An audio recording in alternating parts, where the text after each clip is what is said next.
on YouTube. Hi, Carlos. Hi, FH. Okay, so now we're live on YouTube, but YouTube does not have a link, and I don't like that. So sorry about that, people who come on YouTube. There's only like 2. Okay, hi, Mr. Mickens. Okay, so tonight's topic is, and if you are a person and you have a question pertaining to education, you can just go ahead and put it in. You don't have to wait for the topic to be over. Okay. Are magnet schools a viable option? Now, I posed this group to different social media sites, and the international folks say, well, what's a magnet school, right? Because this is something that's only happening, hey, Med, in the United States. Thanks for the heart. Appreciate it. And so there are people who don't know what magnet schools are. So let me define a magnet school. So back in 1989, a mother in Hartford, hi, Terrell, hey, David, sued the school district because, hey, Marty, hey, Ricky, hey, David, hey, Terrell, sued the school district because she saw that her child, her son, was getting an inequitable education in the Hartford public schools compared to the suburban schools. And so what this parent wants to do is basically bring suit to force the city and the state to intercede, and so that there's equal funding for schools. And so in the 1990s, I think it came down in 1996, from the court case, they started the magnet school programs. And so what the state does is they give extra funding to the inner city, who create these magnet schools that have a specific focus, whether it's STEAM, science, technology, arts, language. It could be anything that they really specialize in. The state gives them extra funding, and then they have to open up the school not only to their residents in their district, but the surrounding towns. And so what they're trying to say is, hey, Derek, is that there's going to be more racial diversity within the inner city by bringing the students from the outskirts into the city through a lottery system, right? And so, hey, Natasha, welcome. And I'm laughing because I used to work for one of the districts where many students would apply to go to school in the larger city, right? But their parents escaped the larger city for a better education, did not find it in the outskirts. They had their own issues and own troubles. Hey, Bob. Welcome, Bob. And now they're applying to go back into the city, right? And oddly enough, it was not the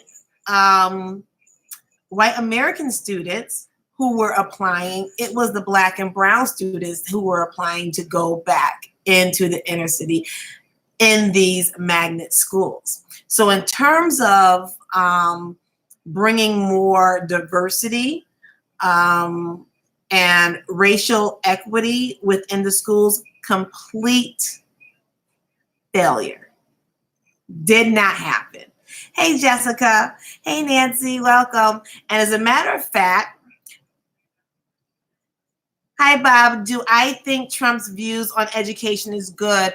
I have not heard Trump's views on education. I've only heard Betsy DeVos' views on education. I'm not sure if they're his or not, but that's more federal, and we're not on a federal topic tonight. We're more on a a state level that impacts the local level. Um, yeah, I'm not talking about Trump tonight, but thanks, Bob. Okay, hey, love. So my kids, hey, Tatiana. My kids went to magnet schools. So I have to say that although we talk about various topics within education, and I draw a very hard line in the sand in terms of what's acceptable and what's not, never think I'm coming down hard on parents and students and all educators, because most of us are just really trying to make the best choices out of the choices that we have out there, right? And so I could not deal with my kids in the suburban district because of the issues that made it very unhealthy, very unsafe for them, right? And people that look like them. And so elementary school, I bought a house where the elementary school principal was a turnaround principal. He was dynamo. And I had already had some really tough interactions with teachers, treating my son fairly. And my other son wasn't in school yet. He was still in daycare.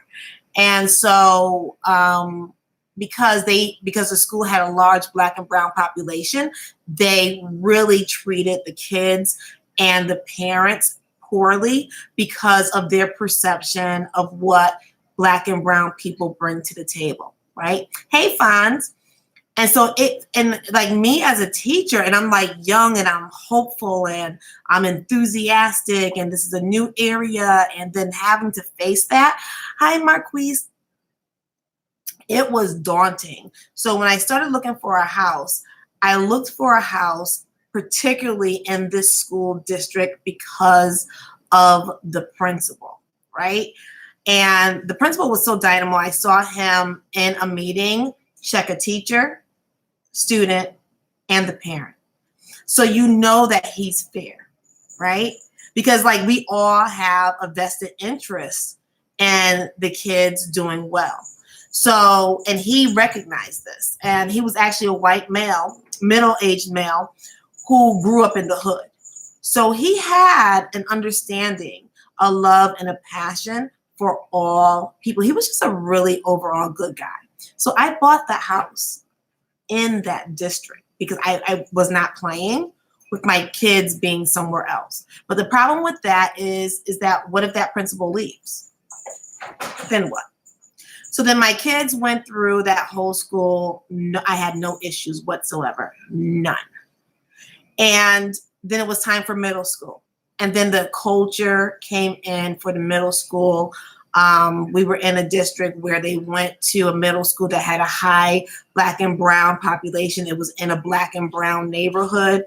And again, the perception that they had for us and therefore how they treated the kids was daunting.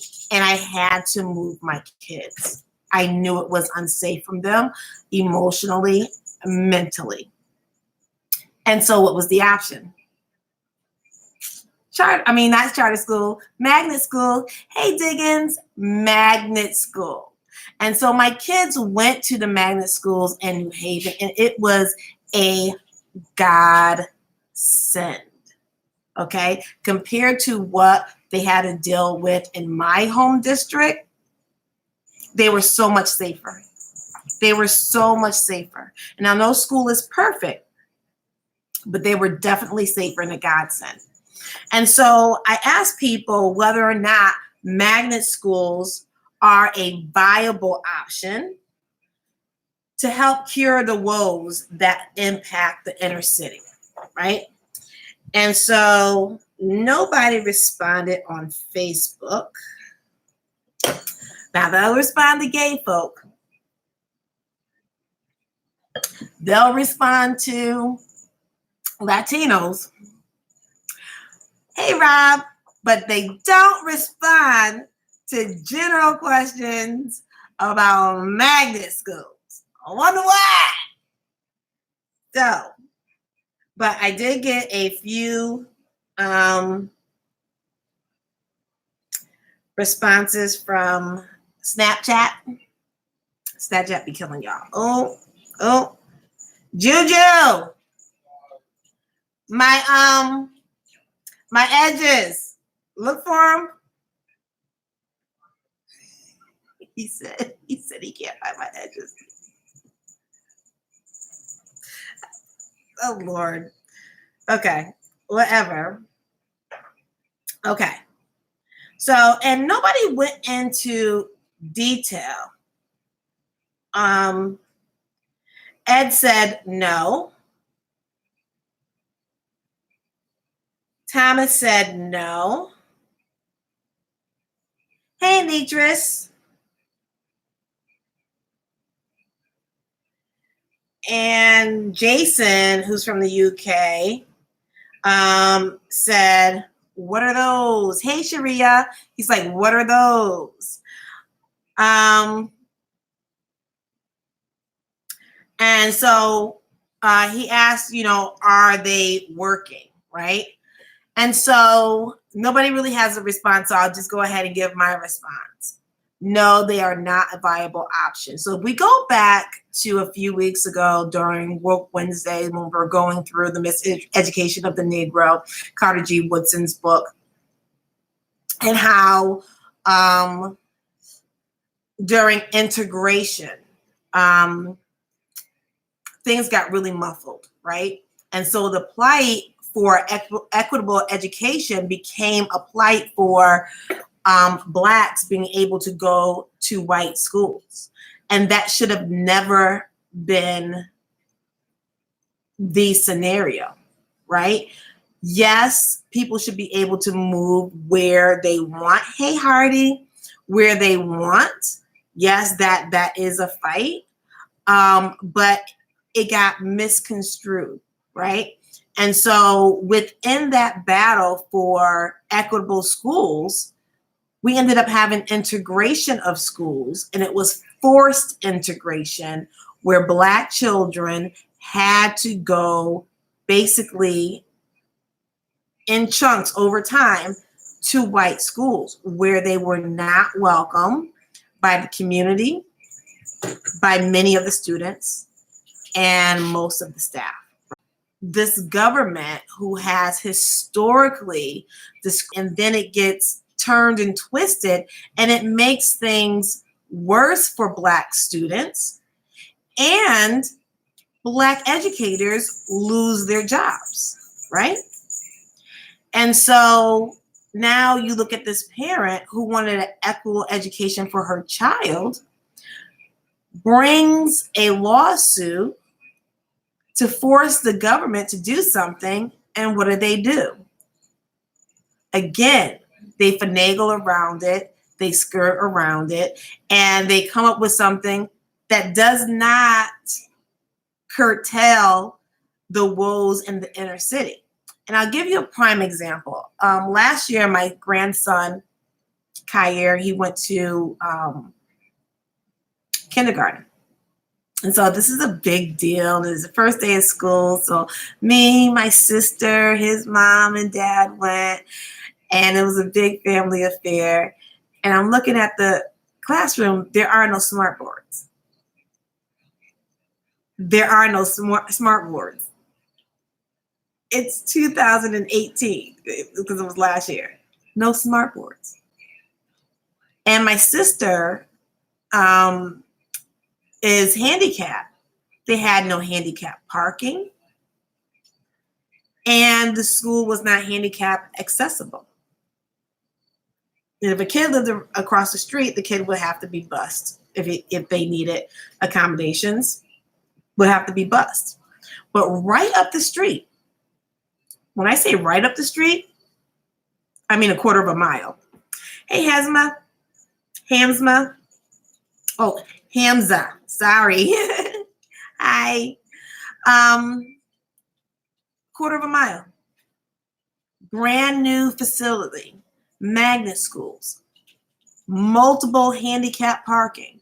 And if you know these magnet schools, they're typically, especially the newer ones, they have the newest technology, pristine classrooms, top notch, right? And I'm just looking at the inequity. So here this mother is, she wants Hartford schools to be funded. The civil rights movement should have had Black schools, hey Sean, funded. But the government continues, instead of treating people equitably, skirts around it and finds other ways. So the magnet schools have been, hey Levi, welcome. The magnet schools have been a way to skirt around the true answer, and that is equal funding for schools. Hey R. So no, magnet schools are not the be all. They're not the answer to the inner city woes. They actually add to the inner city woes, right? And so, and this is not, again, anything against, I just explained how my kids went to magnet schools. Hey, my kids went to magnet schools. Hey, Woodda. And they were a godsend for me because they had to escape the abuse of the suburban schools. But in terms of the answer to curing the woes of the inner city, absolutely not. It's all about equal funding. Aw, that's awesome, Levi. At least you're not like your brother. Your brother makes his wifey do it. That's none of my business. Tell him I said it. Yeah, so it's like we have to be really careful, right? We come up with a great idea and then they come and they make it into something that's going to politically, supposedly benefit them. Hey, Tawana. And like all these parents are trying to get their kids into these magnet schools, and it's just really reinforcing the negativity of the historic woes in education, period.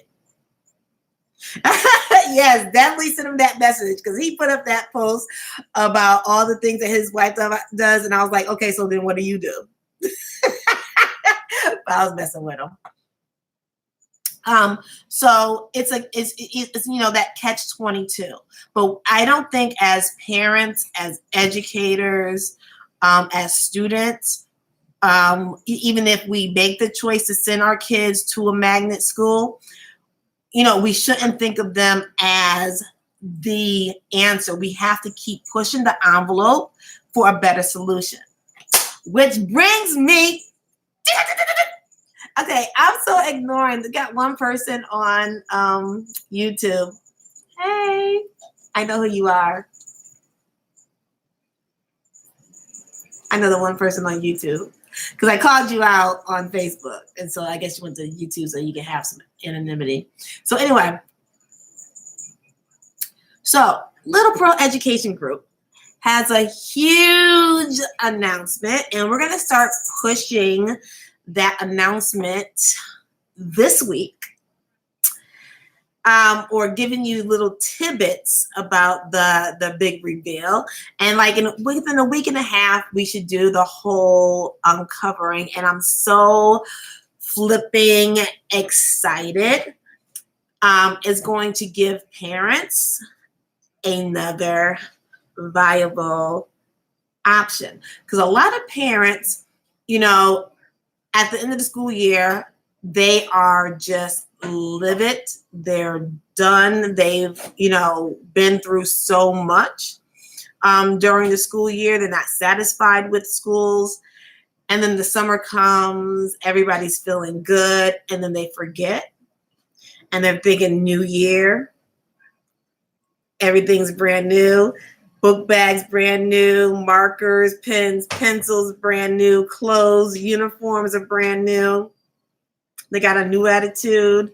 Yes, baby's gonna go in and rock it. They have that pep talk before they go back to school. They come home first week of school, all those forms, Parents are citing the forms. They're getting into it. Yes, yes. But wait, boom, it's going to drop. Something's going to happen. If your child has had issues in the past, something is going to happen. And so we get comfortable and then we go back into battle. And if you think about it as parents, hey, Brittany, as parents, when we have to go to battle for our kids and, like we don't mind going battle for our kids, but when those battles aren't necessary and they're based in race, gender, and economic politics, and so you are battling just for existing, just for wanting what's rightfully your kids, and that's a good education, you're unnecessarily using that energy. That energy could be used for you to be doing something else for your family. You starting a new business, you going back to school and getting another certification or another degree or a degree, whatever the case may be. And so they're constantly sapping this energy from us. And so we're only surviving and we're not living. So when you secure your kids in school, you secure yourself and your whole family, right? And so there has to be other options that are there. And serving clients in public, charter, and, hey, Bernard, and private schools, it's a brick wall. It's a brick wall. And typically as students and as parents, we think because we're right, that's enough. And it's not enough, because the politics of race, gender, and class is not something about right and wrong. I mean, it's wrong, period, to discriminate against people for any reason. It's wrong. And so you can't say, okay, so this is what happened with my child. You're wrong, we're right, even if that's the case, because it's not supposed to make sense. It's discrimination. It's not giving people their just due. So we got to stop trying to arm ourselves with being right and arm ourselves with real options to make sure that our kids have the best education. Hey, Bubba, best education possible for not only them, but for our entire family. And then when you think about our future generations and how we inherit wealth in this country, hey, G, and how we inherit poverty. Okay, so we always talk about in the United States how we inherit wealth, but we never talk about how we inherit poverty, right? And so when working class, lower economic class, middle class parents are trying to make decisions in terms of the best for their children and education, and they're constantly going against brick walls or mediocrity for their kids, even if your kids are in honors classes. I have known so many brown, Black, lower economic class people who children excel academically, they're in honors and AP classes, but then their trajectory goes completely down compared to their counterparts. They're still scoring lower on standardized scores than their counterparts. So there is something, even with the kids who excel, they're still not living up to their potential, right? And so parents, a lot of times, they don't even look at that. They don't even consider that my child is not getting and being the best because of my child, but because of this system. It's systemic. So if anybody, hey, Rich, hey, Dara, if anybody has any questions, you can just go ahead and chime in. It could be about magnet schools. It could be a personal question, situation that you know about, or it can be a general question pertaining to education.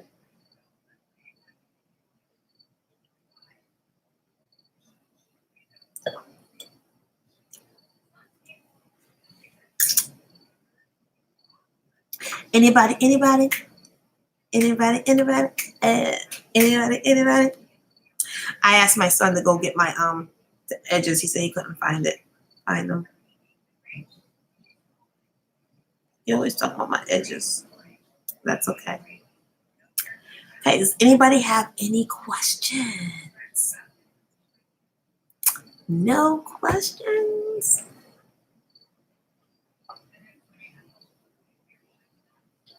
Okay, so let me summarize. If you have a child in a magnet school, LPEG is not saying pull them out.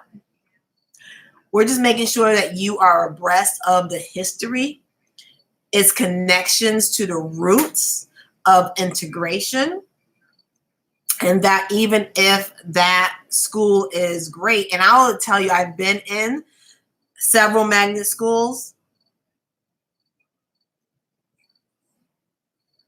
One of the issues that I saw in a few magnet schools, especially the schools that have a hierarchy in terms of GPAs and class presidents and stuff like that, child,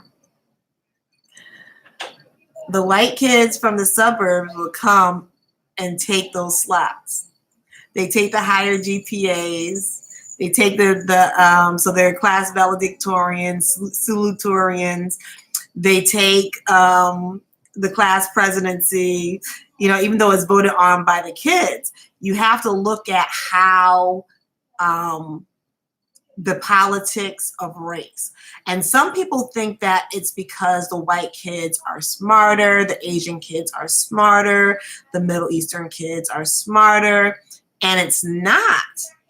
It's they have more exposure because it goes by how much money. I can't like hear myself. Oh, they get on my nerves. They know I'm on live and they want to have a loud conversation. So anyway,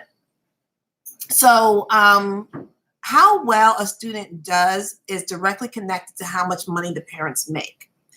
And the reason there's a connection is because the more money you have, the more likely your child is going to have exposure to various things. So they're going to come into school off the rip more prepared than students who have not had access. And so that's why there's a connection to how much money you make and how well you do in school, right? And so districts that have more people who are middle class and higher, the better scores that district is going to have, right? And so you can trace scores and parents' income. Hey, Alicia. Systemic how? They don't prepare for the standard state test, or what tests are you talking about? So the state tests are based upon grade level standards that our federal government believes each child in a particular grade level should be able to perform to a certain level, right? And our kids, no matter how much money their parents make, even if they're middle class, even if they're rich, even if they're wealthy, in terms of African Americans, the scores do not raise the way that they do for white, brown, yellow, and red students. And a part of that is because the curriculum does not speak to them. They're not inspired to give their all and to do their all for something that's negative towards them, that marginalizes them. I know I taught this cultural geography class, and we had this curriculum that the district bought. And so the Europe unit was this thick, the Asia unit was this thick, the South American, Central American unit was this thick. I mean, the Native American was a little bit smaller, and then the African, no lie. No lie.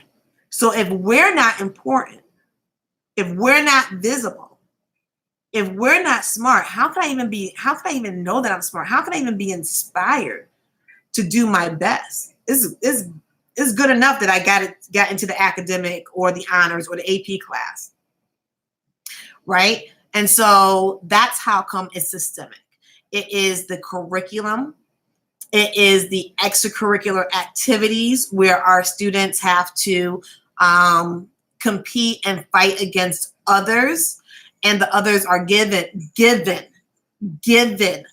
unfair advantages, and is dangled in their faces.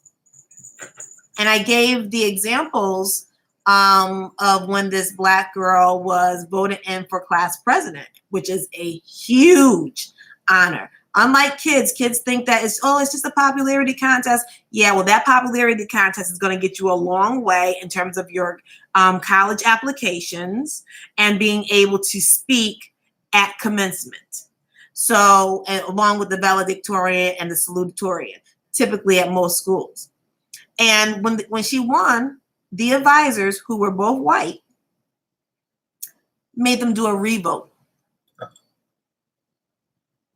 And she ended up losing.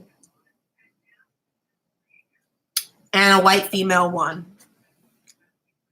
Okay? These are the types of things that our kids have to put up with. Microaggressions and macroaggressions. And the school allows it. The school allows it. Right? And so I have a hashtag that says some schools are war zones. This is emotional warfare. Kids are going to school and they're not treated the same. That can lead to emotional disabilities. Like, that's really feeding into your subconscious. And most of your conscious thought and actions are based upon your subconscious. So they're fed this inferiority complex through the media, and then it's reinforced through the schools. I think not. And there's no way to prepare for these tests. These tests are to see how the schools are doing. And people keep forgetting that. People want to say, oh, this kid scored this kid scored this. No. Those state scores are determining how well the teachers, the schools, and the districts are performing, not the child. No Child Left Behind puts it on the schools, the teachers, the districts to perform. And the schools want to blame the kids and the parents, but it's really the schools. Because I will tell you, the very kids that they said could not do X, Y, and Z, I had them and they were able to score the highest, 80 percentile. That's Westport scores. That's Greenwich scores. That's Madison scores. And these were little Black kids from the inner city. Tough inner city. Murders right around the corner. Walking past needles. They can do it. The kids can do it. What is the difference between a magnet school and a charter school, and which would you prefer? Okay, so like I said, the magnet school is something that came out of a lawsuit that started in 1989, and they finalized it in 1996, and they came up with the magnet school system, where the state will give extra funding to an inner city school that takes on a specialty. It could be a language school, it could be an art school, it could be a STEAM school, science and technology and math, anything that's they're going to be able to draw in people from the outskirts, right? And the districts have to open up the school to the outlying cities in order to qualify. But the problem is is that it's not a whole bunch of white kids coming into these schools. It's a whole bunch of brown and black kids who originally left the inner city for a better opportunity, saw there wasn't a better opportunity in the outskirts, and are coming back. And these teachers typically have no extra special training than your traditional public school teachers. They're in the same district. They can be transferred from one school to the other. It's just that those schools have a specific specialty. And when we send our kids to a school and middle school and high school that has a specialty, a lot of times those kids don't even go into those fields afterwards, right? So it was a way for them to appease the lawsuit, but it really has had no impact. All they did was give extra funding to a few schools. And then the other schools are still crumbling behaviorally, economically, behaviorally, and academically. Charter schools, we're going to talk about, did we talk about charter schools already? Did we talk about charter schools already? Yeah, did we talk about charter schools? Yeah, because next week is public schools. Yeah, and so charter schools are public schools that are ran privately, right? And so what people do is they go to the state and they file the papers to start, to start a school, a charter school, and they get some state funding, they get some federal funding, but they're also able to get private funding, right?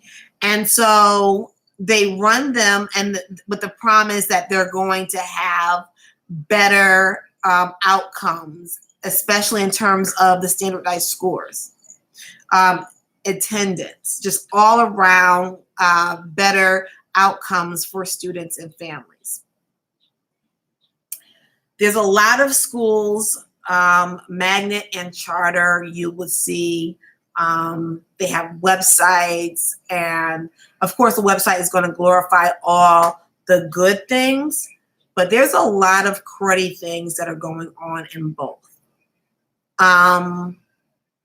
Ideally, charter schools are better, but because it's a multi-million-dollar a year industry, and the state of Connecticut is paying double for charter school students because they're paying not only the cost for that child to be educated at the charter school, they're also giving money, that same exact money, to the districts so that the districts don't lose funding from the charter schools, right? To appease the unions and the lobbyists for your traditional public schools.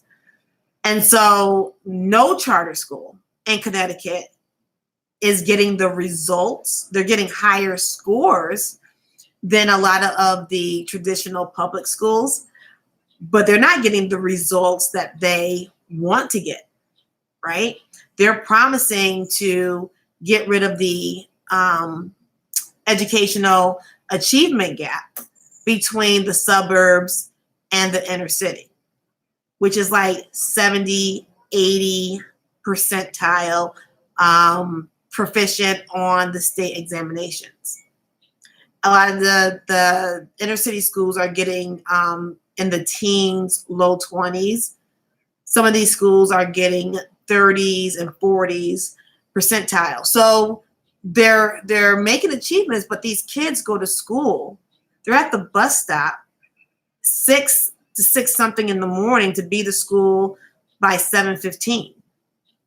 And they get out like 4:30. It's slavery. It's slavery. And then there's after school programs.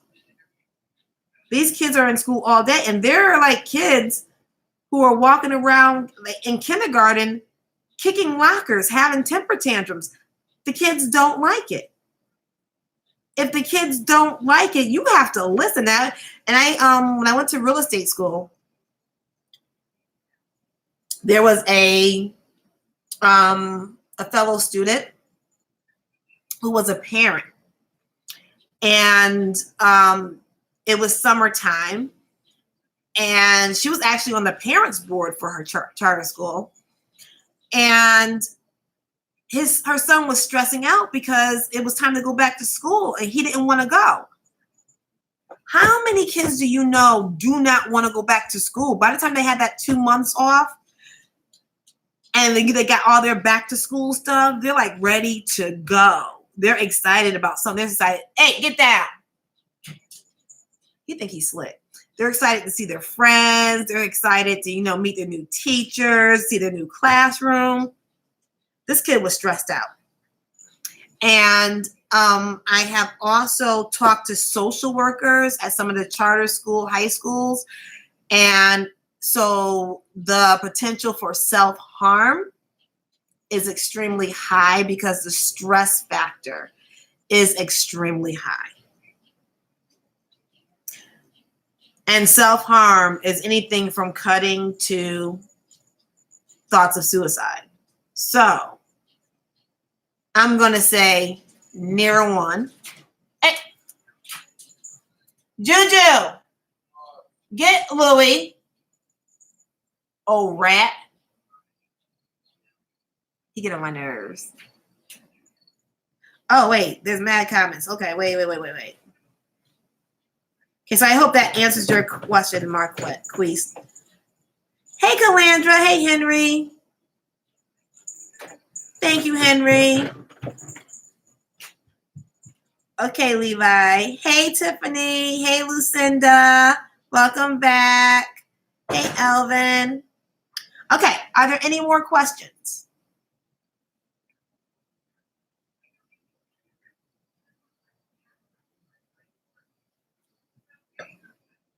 Any other questions? I wish I could see who was who on YouTube.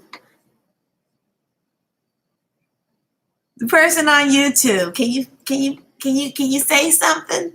Can you type a little something? I know who you are.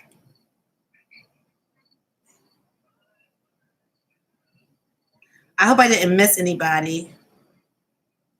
Hola. You're welcome. And so that was a good question, Marquise.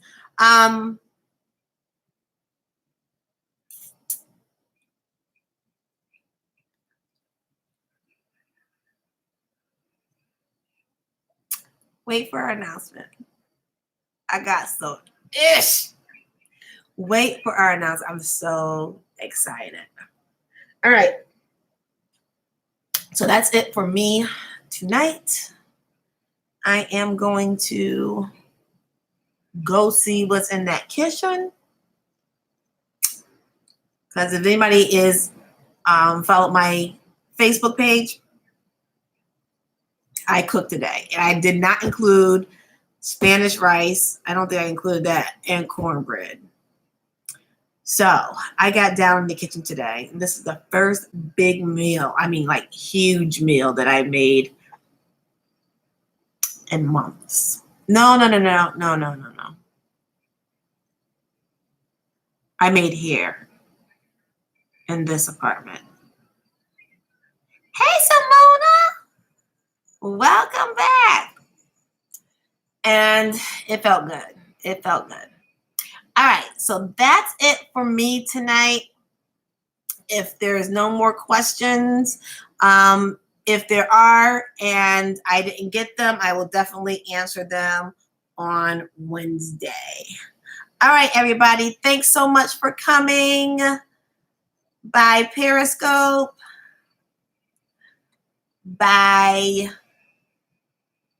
Who are you? YouTube. And